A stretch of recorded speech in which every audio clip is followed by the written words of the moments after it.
জুলাই অভ্যুত্থানের শহীদের তালিকা বা রাষ্ট্রের দায়িত্ব থেকে এখন পর্যন্ত আমরা পাইনি কে কখন কোথায় কিভাবে মারা গিয়েছে সেই তালিকা বা সেই খবরটুকু।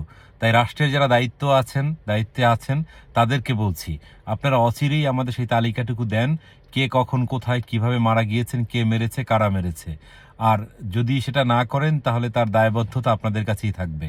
আরেকটি বলছি, আওয়ামী লীগের মতো বড় সংগঠন যারা রয়েছেন, আপনারা আপনাদের জায়গা থেকে আপনাদের নেতা কর্মীরা যারা মারা গিয়েছেন এবং যারা রাষ্ট্রযন্ত্রের সাথে জড়িত ছিলেন, পুলিশ থেকে শুরু করে যারা যারা ছিলেন, তাদের কয়েকজন মারা গিয়েছেন, সেই বিষয়টি আপনারা তুলে নিয়ে আসুন।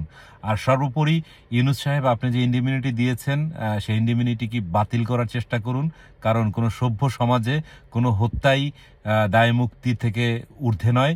তাই যেই হত্যা করুক না কেন, যেভাবেই করুক না কেন, সবার বিচার হওয়া প্রয়োজন, সবাইকে আইনের মুখোমুখি করা উচিত। তাই আমার বিশ্বাস আপনার এই সুবুদ্ধির উদয় হবে অচিরেই।